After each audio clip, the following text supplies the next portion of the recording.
On a bango balobi ke ezali dictature nenge président de la République autaki konome ba généraux auti konome ba magistrat.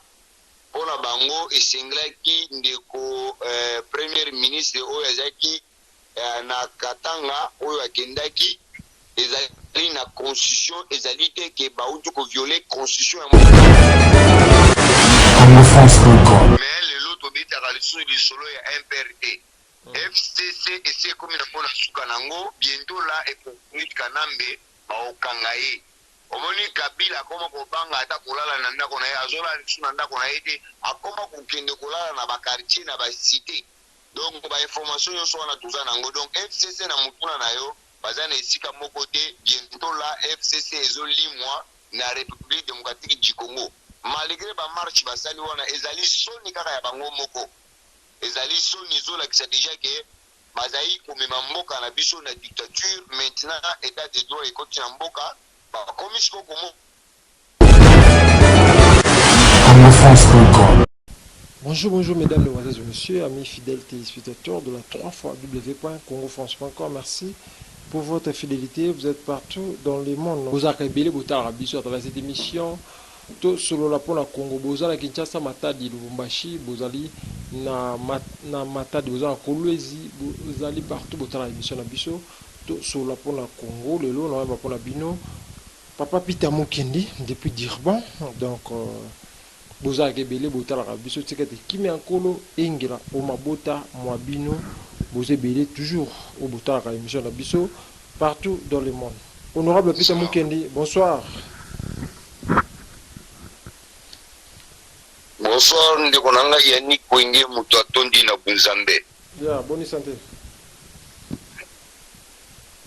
Non, tukumisi Nzambe ndeko nanga mobali. Ok. Merci de mettre sur l'actualité. Marche à FCC au Tugoleka, mais tout le monde plein, tout le monde Mwambutu Mbutu Bitumba, et ben Mouké, mais comme il plein, mais éviter réaction dans les années. Wana, merci beaucoup ndeko nanga Yannick Kwenge mutu atondi na Bunzambe. Wana ezali kolakisa ke bakabili bazala batute.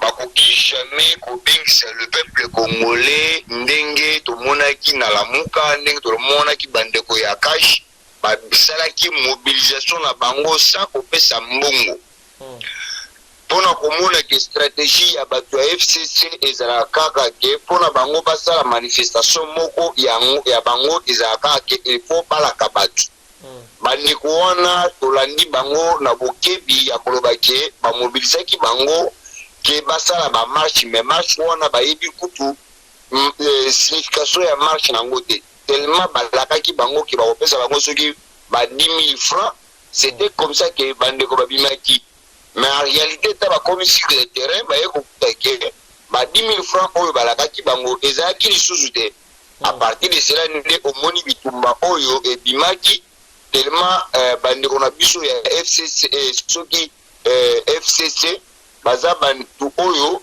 batambula na ba machette tomoni ba machette ninge bimi tomoni ba nzete babungi bango na bango contre ya makambo oyo balakaki ke bakopesa mbongo mais en réalité bapesi bandeko mbongo te donc na opinion internationale na nationale elakisami déjà ke bandeko wana bazaka na peuple congolais te peuple congolais asi asanzi bango depuis kala bana minute yo marche au FCC sala basali marche wana pona nini dia kwa so basali marche wana bon pona bango balobi ke ezali dictature ndenge président de la République autaki konome ba généraux auti konome ba magistrat pona bango esenglaki ndeko premier ministre oyo azaki na Katanga oyo akendaki ezali na constitution ezali te ke bauti ko violer constitution ya mboka na biso.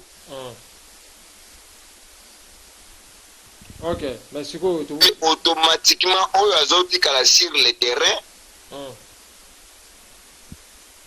olobi ya continue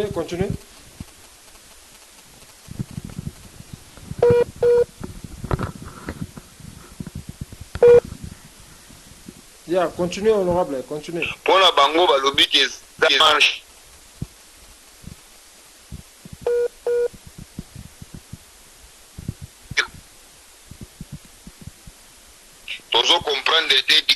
bazoloba dictature eza ya wapi bacomprendre déjà que Félix aelakaki bango ke akodebolone bango yango sikoyo bacomprendre que Félix a dribblé bango a récupéré na armée na magistrat sans bango bazala na droit ou bien bango bazala lisusu na maloba koloba na constitution ya mboka na biso ou bien na makambo oyo Félix auti kosala ezali déjà longonya mpona le peuple congolais.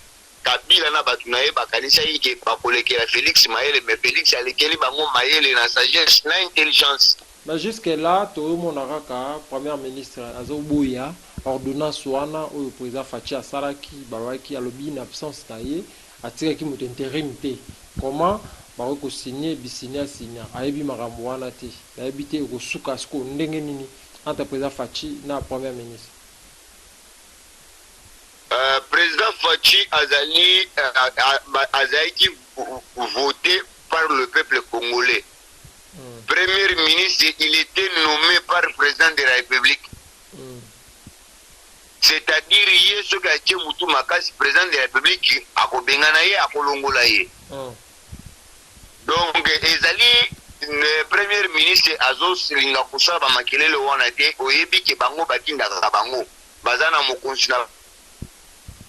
Bango oya kingakati ya mandefu ya pembe mais azali kotindika vie mais na suka awa na uti kozwa ba information ke il paraît alingaki akende kukutana na Fachi mais président atelemeli alobi ke azana besoin kokutana na eli susu te ezali kaka ndenge ministre ya justice na biso buzuba oyo asalaki yake azokende komona ye mais na suka ngo président Fachi atiaki ye bouton et bouton batiaki ye nde ye kosala nde lelo ekomi boye donc obanga na yo te makambo nyonso ezali bien donc basi bakomi déjà na suka bientôt là et politique kanambe Rwanda mutuchi misuma mvondo baokanga ye siko na minute to ba FCC eza na posa ya nini FCC elingi nini parce que ba combattant musu toujours yamba bazali pour Fachi alongwa na pouvoir na éviter soko tuni pe bango balingi kaka Fayulu zonga mais Fayulu alingi suku ranking te FCC elingi nini.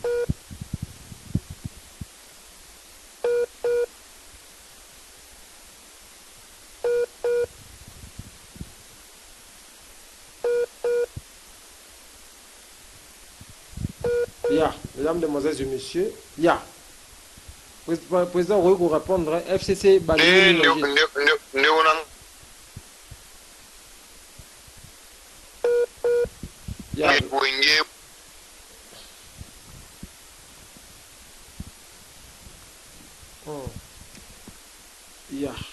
na yo kiyo malamu te na ebite so bandela lisusu mutuna na yo. Ya, dans le but, FCC en tout cas, balingi nini siko vraiment. Bazaki dans le pouvoir balongwe pour ça na bango vraiment les années tel que bino ba congolais bozo mona onde te basi ezo la kisa déjà que bazali sous na pouvoir te ba komi ko koma na suka omoni kaka ndenge impere ezalaka ezali na suka na bango bazaki na mwa mutu makasi mais lelo to bitaka lisusu solo ya imperte FCC essaie comme na pona suka nango bientôt là et pour kanambe ba okangaye omoni Kabila akoma kobanga ata kolala na ndako na ye azola lisu na ndako na ye te akoma kokende kolala na bakartier na basite donc bainformation nyonso wana toza nango donc FCC na motuna na yo baza na esika moko te bientôt la FCC ezolimwa na République démocratique du Congo malgré bamarche basali wana ezali soni kaka ya bango moko ezali soni ezolakisa déjà ke bazali komema mboka na biso na dictature maintenant état de droit ekoti na mboka comme il faut qu'on état de droit et kokanga bango bazali komema mboka wana na mbutu mbutu ezali kaka ningu wana te oyebi même ata periode ya Kabila ye moko azali konome batu mosusu ube kolongola batu mosusu na baposte na bango sa signature ya premier ministre donc bamoni makambo bazali kosala lelo ekomi kokutana na bango moko ebandi kobetisa bango mitu na mutuna na yo régime ya FCC bientôt là ezolimwa na République démocratique du Congo. Tout comme on a image moko que 2023 président Joseph Kabila a candidat lisusu candidat présidentiel ya FCC alobi izala mibe komorote ya mboka o epekisi que président sortant akoki ko se présenter sous dans l'élection réaction des années papa. bitu tozotuna ye ke eloko nini asaleli peuple congolais ou bien eloko nini ye abosanaki na pouvoir et politique nambe akokomaka lisusu président de la république na mboka na biso te. Même ata mutu moko te ya FCC ndenge bazali wana na ndenge bazolobaki mwasi na ye Olive Lembe ou bien ndeko na ye ya Rwandais oyo azali na Tanganyika akokomaka président de la république. Donc réponse ezali très simple. Batu ya FCC ata na ndoto koza mutu moko te akokomaka président de la république lisusu na mboka na biso wana. Donc histoire na bango ekomi na dépassé. Selon l'information, il y a pas perdu Balobi marche les cas avec impact na idéologie tout le monde ba image de RTNC ndenge Balobi que marche les kitoko batamboli kitoko plein makasi en tout cas Balobi marche bango ils a réussi. Donc réaction ils ani pour la propos il y a battu à FCC. Comprendre que battu à FCC baza bando ki baza battu ba meli makila ebele ya bande kona biso ba congolais ndoki azaka na soni te ata okutie mutakala ye mpona ye akoyebi soki alati bilamba donc kozala na komitungisa te bato wana basi baboma bakongolais soni esi elongwa bango na elongi comprendre bango ke c'est comme ça comportement na bango depuis longtemps baoboma bakongolais kala bazali koloba te ke babomi bakongolais. Donc wana biso tosi to comprendre déjà ke soni place bazali comprendre ke baza na pouvoir te. Ceux qui a solo bazali na pouvoir le peuple congolais ndenge bantu oyo bapesaki babengisaki bango ke bapesa bango bambongo balakisi ti liboso ya bato ya kolakisa ke bato wana bango baza bato oyo balinga corruption mingi mpona bango basala action ifo babimisa mbongo me bandeko basalaka baaction na bango babimisaka même pas un rein ya kolakisa ke bato wana ndenge nautaki koyebisa yo ke baza lisusu na pouvoir te pouvoir na bango esi eleki nango. Merci beaucoup Papa Peter. Tout est sur la John Numbi oyo mambeleki ordonnance to moni tango fort nde akomaki général. Donc président Facha Bimisie mais pesi mo mbutu le réaction zani Numbi kuna o azana zamba soki na ferme azo préparer ce ligne à boy kozonga Congo na habité réaction zani papa. Non, ezali très simple. John Numbi, il était notre général dans Mboka na biso wana mais il était toujours avec Kabila. Donc normalement soldat policier azalaka pona ekolo azalaka pona mutude. Lokola bandeko wana nde basoda bazali na mboka na biso wana bazali pona président Fatide kasi bazali pona ekolo. Mais ba général mosusu bakoma kosalela ole basalela ekolo bakoma kosalela mutu. Parmi bato babomi bato na mboka na biso wana John Numbi bobosa na que il était parmi bato oyo babomaka basalaka massacre ya Budia Congo. Kobosa na que John Numbi papa na biso Shebea oyo akufaka wana ye mutu abomaka ye.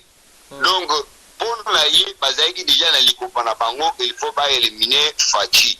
Sikoyo na ba information nga za nango c'était que tango fo na ba information bapesaki na musala o bapesaki bazwaki mbongo bapesi tango fo yake ndenge barautu ko rater Félix na avion barate na ba poisson eloko ya suka etikali kaka eloko bapete masasi akoya akufa ba récupérer pouvoir na bango.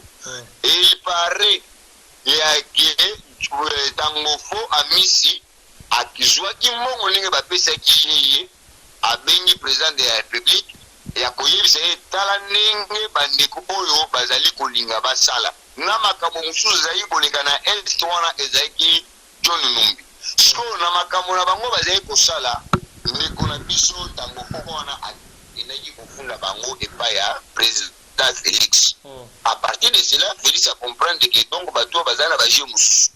Donc ezali stratégie ya politique il faut oyo ba politique pour na nini ya kokaka mutu yango zai komona kaka président Félix azai kokumisa tandani John Numbi mais en réalité ayeba déjà que John Numbi azali adversaire na ye pour bazali utiliser pour na ke ba peuple na bango ya oboma ye yindi azai ko créer yango. À partir de cela dans une période ya nomination eye lui comme il est très c'était comme ça que monique tango fo ba matisi grade ye azangi grade ndenge azangi grade automatiquement ba généraux nyonso bazali na fonction ki na Congo il faut pas que les États-Unis d'Amérique pas que nos moi c'est dans des services qu'on a.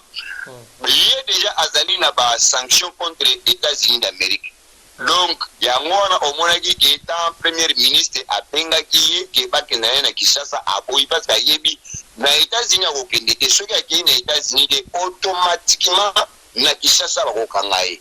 Tellement bazali na ba coopération na bango na Kabila yes azai ko servir Kabila ole a servir ekolo yango wana akendaki na kati ya ferme na ye wana azali mpe na bato na ye na kati ya ferme wana donc akobangisa République démocratique du Congo te mutu moko te akobangisa République démocratique du Congo donc soki akei te bakokingela ye basuda bakende bakanga ye na kati ya ferme na ye soki atie mutu makasi oyo akobanda masasi bosusu akozomisa na suka yango resultat okoyoka yo ngo na mikolo koya. Ok, merci beaucoup Papa Peter. Bandeko ba Congolais ebele ba landa yo mususu bazo banga mususu ba comprendre makambo te mususu ba comprendre ma politique te par rapport à mambo ezoleka na Congo mususu déjà ba Congolais bazo banga message oko pesa ba Congolais o ba 8 ans et Orlando biso na kati ya Congo France na pokwa oyo etake Papa Peter Mukende honorable ozali bongo na mboka KwaZulu Natal message ne oko pesa po to kabana yo na mokolo lelo. Non, message ezali très simple nde onanga ya ni kuengena na bandeko tunyo sur zolanda biso na Congo France ezali ke bazara na elite nga na zai ko ebisa bango depuis 2019 janvier na bisa bango ke année 2019 ezali ki année ya peuple congolais.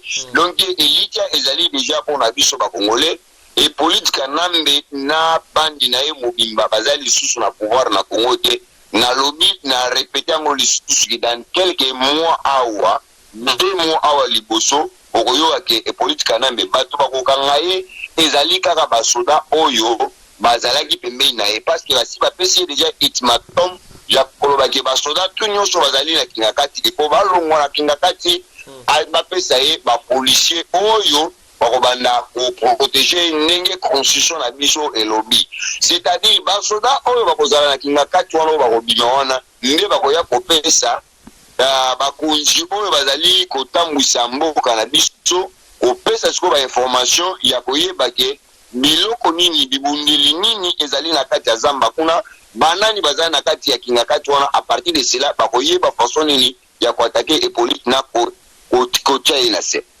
Donc na motuna na yo ezali très simple kaka ke peuple congolais bobanga te victoire ezali mpona peuple congolais victoire bamarche tosali. Yeah. C'est ça quelques mots pour marche tout sali ba marche. Yeah. Oh mbote ezali ka kena pesi yo mbote nde onanga ya niko nge mutu atoni ya Bozambe nde onanga Didi Pumba na musika bande ko tunyo so bazali ko landa biso na pesi yo yanga son excellence Moïse Katumbi Chapwe mbote na pesi honorable Francis Kalombo mbote na pesi grande sœur na ngai Myriam Ndomba na France na pesi conseiller à son excellence Moïse Katumbi mbote papa Oscar Rachidi na Bristol na pesi mbote na ngai pa ya conseiller mususu oyo azalaka pembeni na ye butu na moi papa Kalonda na Lubumbashi na bakatumbiste nyonso na bakongolais oyo nyonso bazali na elika ke mboka na biso bientôt la ekokoma na esika au peuple congolais azali koluka ke ekoma. Yeah. Merci beaucoup. Ok, merci beaucoup Papa Peter pour votre intervention. Donc, nous sommes arrivés à la fin de cette émission. Mesdames, Demoiselles et Messieurs, c'était là pour moi un grand plaisir de recevoir pour vous l'honorable Peter Mukindi depuis Durban, de cette intervention, la 4 émission, la Bisso, tout sur la pour la Congo. Présenté par votre serviteur, Yannick Wengi, Moton Kibonzambé. Vous étiez nombreux en train de nous suivre. Vous avez à Kinshasa, Matadi, Lubumbashi, vous avez à France, vous avez à Belgique, partout. Hollande, vous avez à Grande Douche, à Luxembourg, vous avez à Belé. Côté la Bisso, c'est que des Kimian, Kolo, Ingela, au Mabota, Mabino, Bino, Bozu, Bakou, Yolanda Bisso. Merci.